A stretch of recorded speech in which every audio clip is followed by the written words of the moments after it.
BoLS fans, Larry Vela here, and we have a game a lot of people have been waiting for. We have Fantasy Flight Games' new Runewars Miniatures Game, their first offering in the Fantasy Rank and File Shop. Alright, I'm back with AdamHarry. Hey everybody. And here it is, Runewars Miniatures Game. Oh man. What did it say right there? Runebound. A game set in the Runebound universe. Runebound, of course, is FFG's fantasy IP setting. Yes. Ton of other games and there's board games board in there. game, yeah. Descent is set in the same universe. Yeah. So if you're familiar with those settings, this is just that, but now on the miniatures tabletop scale. Yep. Pretty cool. So this is one of, first things first, this is a giant box. Yeah. This is one of FFG's. Pretty hefty. They're big, they're beefy, they're very tall. Yeah. There's Big, a lot of thick stuff in here. Box. There's some of the contents there. It's the same size box that, say, Imperial Assault came in. Yeah. It's one of the big giant Or like the Armada. This is what I thought was interesting. The back of the box is the same thing, just from the good guy's point of view. Oh, that is cool. So it's kind of fun. I like that. Yeah. There's the front. We have here a miniatures game of epic battles in an age of heroes. Heroes. You ready to do this? We are. All right. Okay. Now this is an FFG box, so of course So it's going to be be like all airtight. super sealed and airtight. You can hear the whoosh. Yep, the air push out. There you go. Cool. All right. First things first. Catalog. Catalog. Always get one of these. FFG catalog. If you want to buy other FFG stuff, there you go. They have lots of good stuff. Done. Next, learn to play. So it looks like we actually have 1, 2, 3 books. Yep. We're gonna be going through all these quickly. We will all go. Yeah. Because we'll be Learn to devoting. play, rules reference, lore guide. Again, we will go through those later. Let's keep going through the box stuff though. So. All right. Tokens. It's an FFG game. You gotta have tokens. There's going to be a lot of tokens. A lot of tokens. Okay, so let's see what we got in. So first things first, we have a measuring stick. Yep, that's your. Hey, where have I seen that before? It's, I can't tell if that's movement or range though. Yeah, and there's probably something on the other side of it as well. That is shrink wrapped. Okay, so all the tokens are shrink wrapped on in a thing here. 3 boards. There are 3 sheets. There's 3 sheets. And the tokens, we will open those up in just a second and go. I feel like that's your movement templates. Yes. So this is possibly the range template? Probably. Charge template? Probably. We'll see. These are all of the dials. We'll go over those. We'll go over those. All right. We Big got giant box of stuff. We got the bases. the clip-in bases. Which are cool. A bunch more. So that's for infantry. These look like for those larger base creatures. Yeah, that's one single large creature on those. You want to open one up real quick. We'll show you the difference, and then there should be cav bases. You can kind of see. Yeah, the large creature. Yeah, one big dude's going to go on here. This is for your normal troops. Yeah. You can see you got the 4 on that one. Also note that these things have the little locking system, so these things do lock together. Very nice. There you go. We've got some cards, which we will go over here in a minute. Okay. We've got, these are dice, custom dice for the game, obviously. Looks like some D8s and D12s, with all custom, of course, and then all of your standees for the bases and things like that. And those are for dials. Those little black things. Yep. Those are for your unit command. Here are the dials. Cavalry bases. So these are, we showed you the 1 big giant beast and the 4. Here's the 2 for side by side. That's for things like cavalry. Yep. Things like that. These are a couple of those bases. And this is, looks like some rules reference and some other cards put aside. And that's it. We're done. Just kidding. Wait a minute. What's miniatures? What's not it? Where are they? See, this is why we always check under these, because people wonder why we look under the dividers. Because we do. Oh my gosh. There you go. That's what's hidden inside. See? Right. This is a bag that looks like it Bag of miniatures. Okay. I can't tell. I think these are the. I do not believe these are divided by race. These No, I think they're mixed up. Yeah, they are mixed, but we're going to open them up and dump them out here. Oh, we're going to dump them, huh? We are. It's It's a bag of baggies. It's an FFG game, so bag of bags. They like to have extra bags, which are great for folks. Cool. Okay.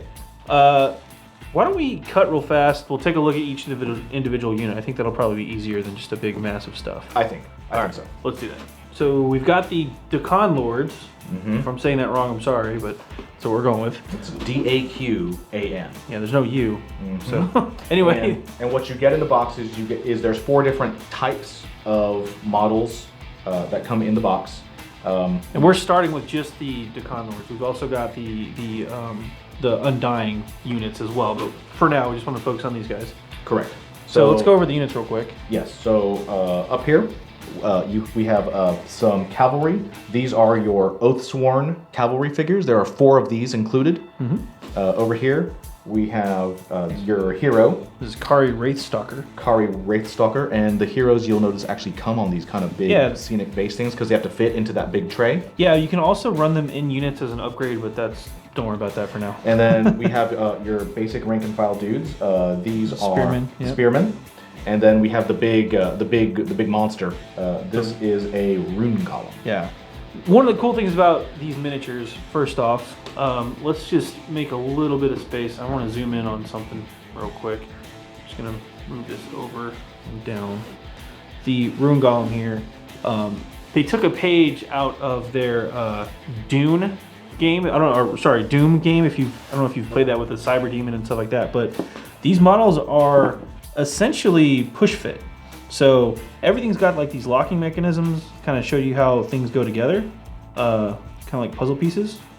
So that goes on like that, and then he will just fit right in there. Ta-da! And now it's a single piece, pretty much.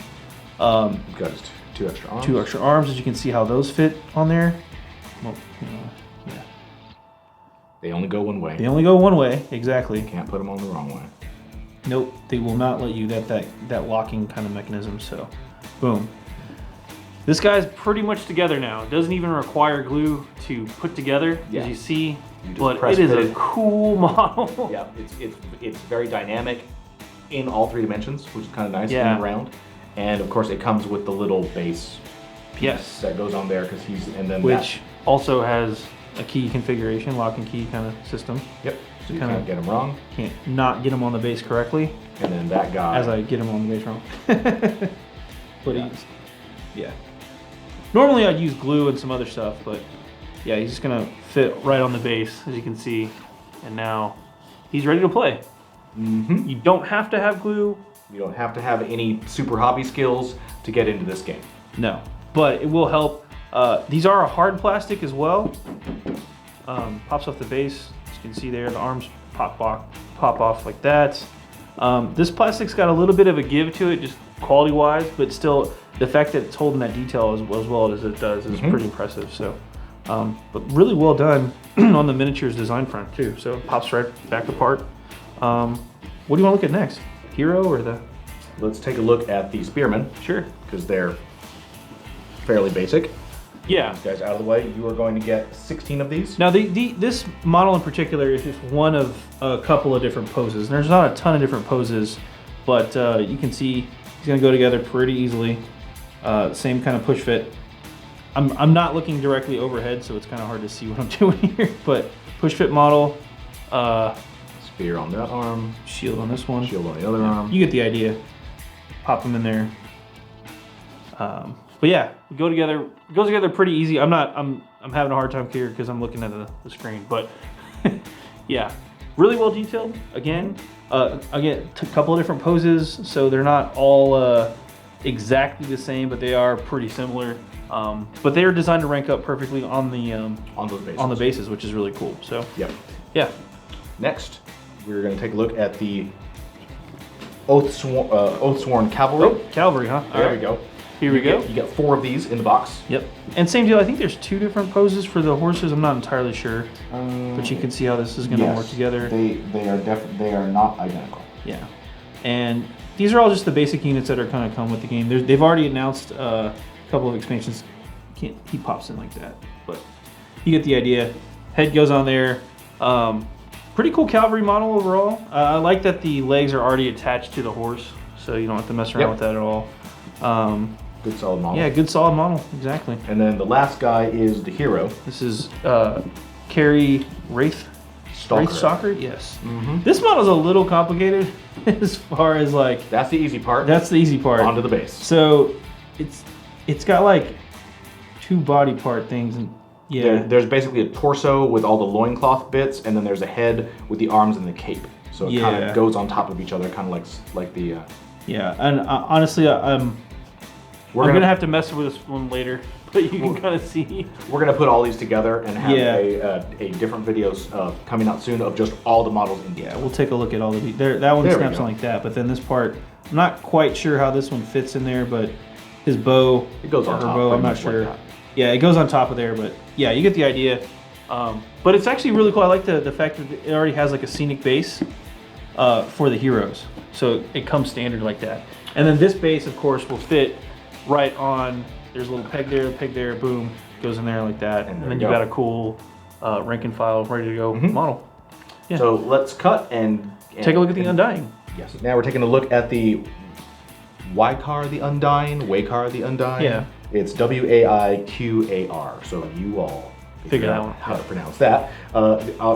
With a typical game like this is the undead side of things. Sure. So you're getting more of these miniatures than you are of the living side. And we have 4 different categories. We have, first up is reanimates. These are just your basic skeletons. These are your skeleton warriors. You're gonna get 16 of these in the box, and as you can see, we've actually assembled these this time because they're, again, very loosely pushed together. They look like that, and we're gonna actually take them apart for you, so we're gonna do it opposite. Well, hang on, let's go through the units and we'll zoom in on each one too. Okay, so we got that. Over here, we have reanimate archers. You get 8 of these. So 16 of these guys, 8 of these guys. Yeah, so definitely you're getting more guys. Yep. Then you have your hero over here. This is Artis Ix Erebus. Yep. We're gonna call him Erebus. We're gonna call him Erebus, and he has this huge, crazy helmet with antlers on it, which is very cool. He's dual wielding big axes. He looks pretty cool. Yeah. And he, as with the other hero, has his own big giant base that he pops onto, and then that goes on. And then the big monster for these guys, very cool. This is the big monster that is on the cover of the box. Yes, this is a Carrion Lancer. It is a Carrion Lancer, and what it is a big, huge, giant worm. You can see, again, it's got lots of creepy little feet, and on top of it there is a skeleton warrior with a lance. Yeah. So very cool. This is their big model. That is the big model. It's got big pinchers on the front. Now let's zoom in actually on this one, and we'll take a look at the other 3 as well, so you guys can get a better sense of scale here. All right. This is the big model, and again, taking it apart is super easy. So you can kind of see here, really great detail overall in these big guys. I'm really impressed with the this entire big beastie here, 5 parts. Yeah. 2 of which are the dude on top. We'll pull the manuals off. Yep. So you can see there again, the lock and key mechanism. Right. Huge lock and key. He pops right off. And then his lance, his lance arm. I'm just not gonna pull it off. Is a different part. Excuse me. It is a different part. I'm not gonna pull out the arm off, but you get the idea. The arm pops off, and then of course the 2 bottom half and top half. One of the largest lugs ever. Yeah, look at that thing. That is huge. I really like the way they did this model though. It's gonna make it easier to paint, and assembly wise it's just really easy to put together. So that's that guy. Let's look at the reanimate. Here's the reanimate. Go ahead. Basic trooper here. And also note that there are 16 of these in here. Go ahead and turn that guy around. Yep. That's a 2-part model, but there are different variations in here. I don't have an exact count on how many are different, but I believe there's at least 2. We're still poking around at least 2, possibly 4. And he pops off. He's got a little again the fit right there, and you can't put him in incorrectly. So because no matter what level modeler you are, you're not gonna screw this model up. Because each one of the different variations, the shape of the key is different. Yep. So you can't put the wrong pieces on. Which is really cool. And again, you can see lots of detail on these guys. It's gonna be really fun to paint.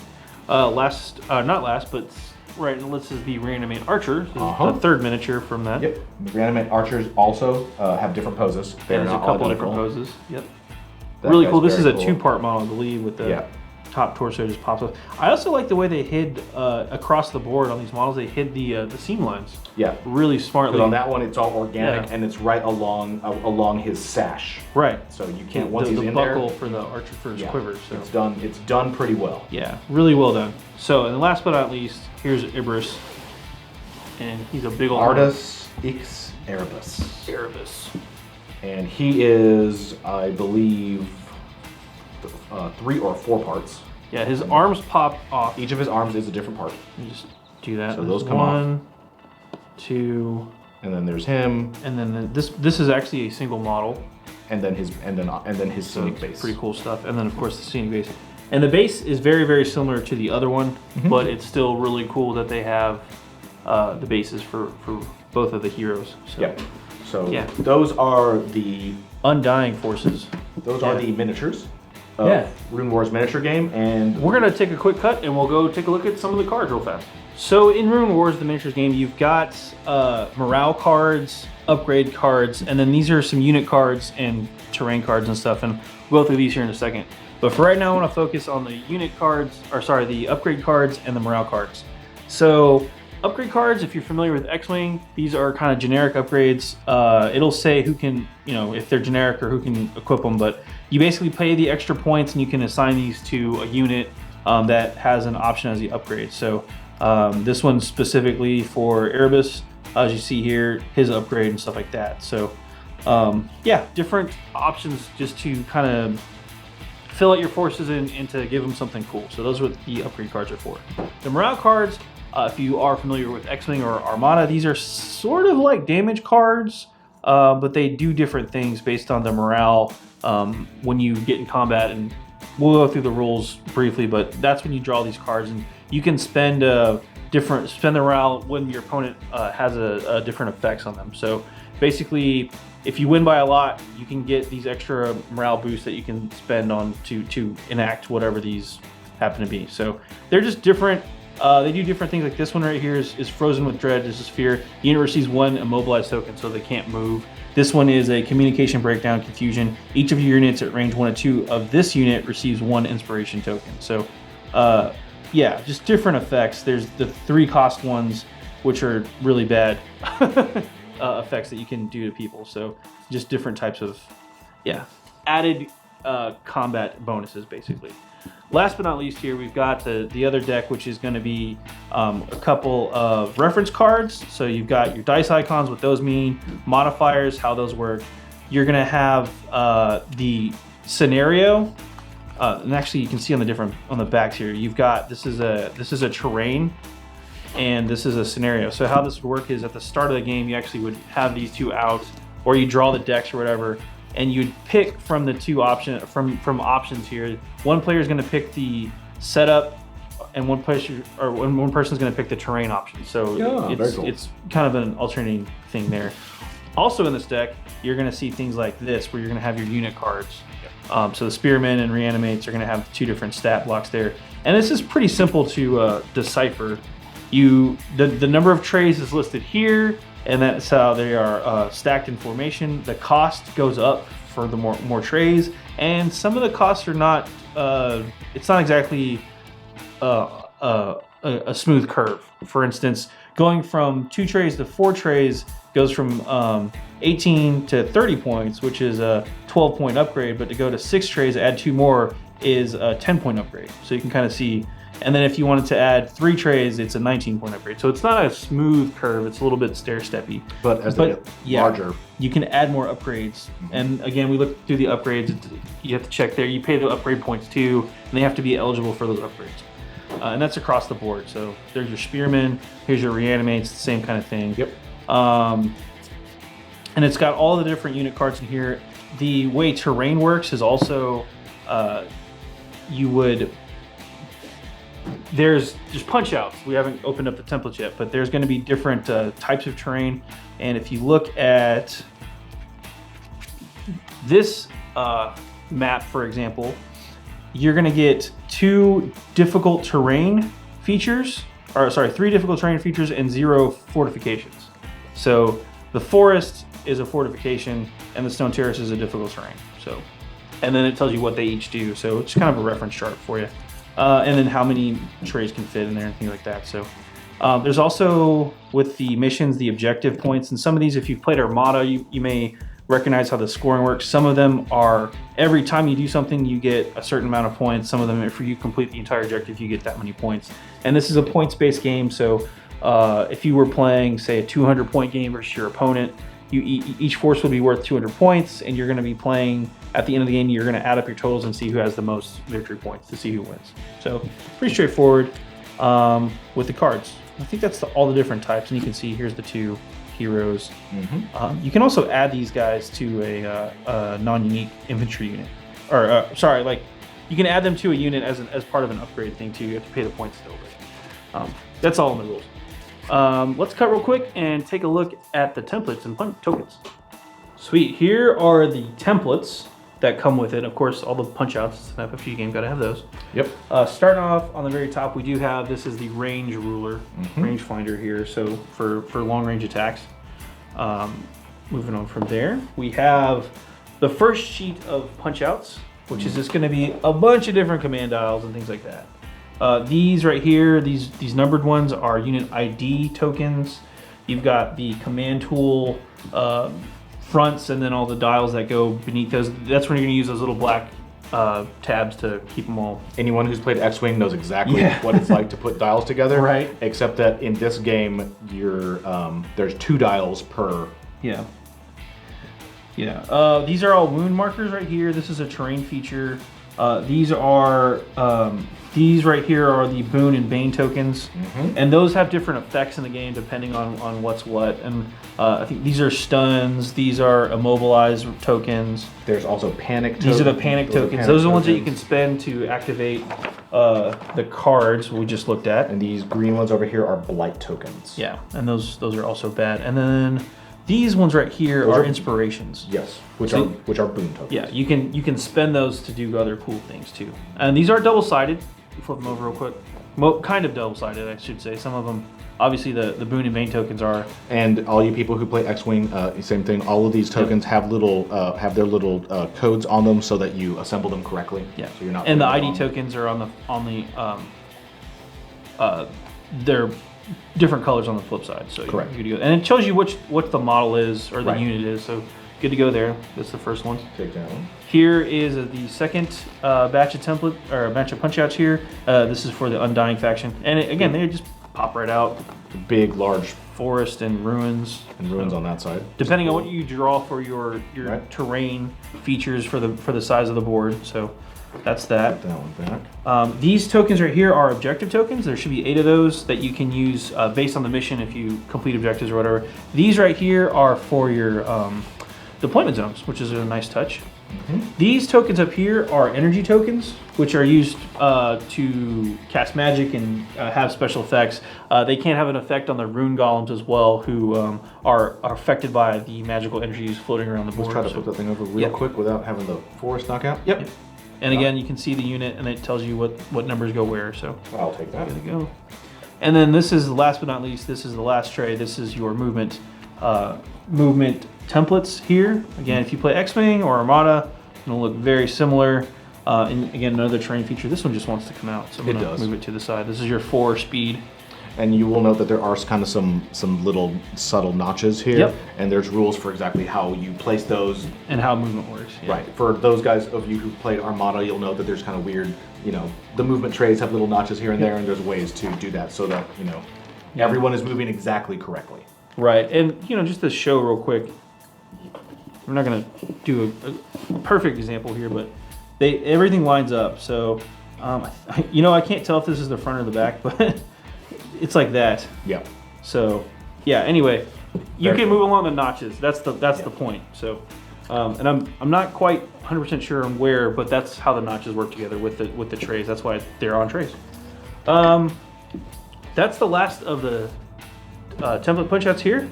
So we're gonna take a look really quickly, really briefly, just through the 3 books to kind of show off what you're gonna get with those too. So in the box comes 3 different books. We kind of looked at them just opening them up real fast. We've got the learner play guide, the rules reference, and the lore guide. So if you're brand new to the game, have no idea what you're doing, start here. If you are a tournament junkie and you already know what you're doing, this is your book. This is going to be all of your core rules. Anytime you don't know how something, or you're trying to find that one weird example, what happens in this weird case? That's what this is for. That's what that's for. The lore guide is for all of you lore junkies out there. It's the background for the Runebound world, and we'll go through that book too. But first off, let's just flip through the Learn to Play book real quick, so you guys can get a kind of the feel of the game. If you've played Armada, if you've played Imperial Assault, if you've played any kind of modern big boxed FFG game, you're going to know exactly what the first 2 rule books, the Learn to Play and the reference, looks like. Right. So going through it, you get the full spread of everything that comes in the box and how to physically put it together. Yep, and it's pretty simple. It's going to take you through a basic scenario, how to do a setup, objective of the game, all that stuff. Yeah. Some of the stuff that I mentioned before, your action dials, how those work with the activations and actions, and just generic how to play this game stuff. Yeah, it's going to give you one sample scenario, and then it's going to walk you through a turn or two of that scenario, giving you just enough rules to play a game. And unlike Armada or X-Wing, if you're familiar with those games, you want collusions in this game because that's how you charge. So that's different things for the movement. We won't go over the nitty-gritty details here, but you can see it's got examples of how to do pretty much everything, how to resolve attacks in the game. But there are some interesting things once you're done. Yeah. And like I said, this is not a full rules reference. It just gets you through a basic game. Right. And then once you're done with that, then you'll be moving on to the rules reference. Right. But the interesting part is let's talk about. There's your assembly guide. Yes. So you have your assembly guide. Obviously, this is a new Runewars Miniatures game. This is a new thing for Fantasy Flight Games. Yeah. This is a rank and file fantasy game. These are unpainted miniatures, and they definitely, after you put them together, want you to paint them. They want you to paint them. This is how to collect them, organize play, how it's all going to work, and then look at this. This is new. This is a new thing for FFG, and this is a new thing that we haven't seen them do before. Exactly. This is the hobby page, and it talks about how there's going to be tips on how you can paint up your miniatures on the FFG page, and talks about how FFG is going to be able.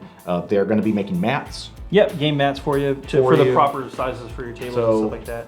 But this is just really quick hobby tips, your basic cleaning, assembly guide stuff, how basing works, and priming and stuff like that. And then a really quick, I mean, it's a very high level overview of exactly painting. Exactly how priming, base coating, washing, layering, and detailing.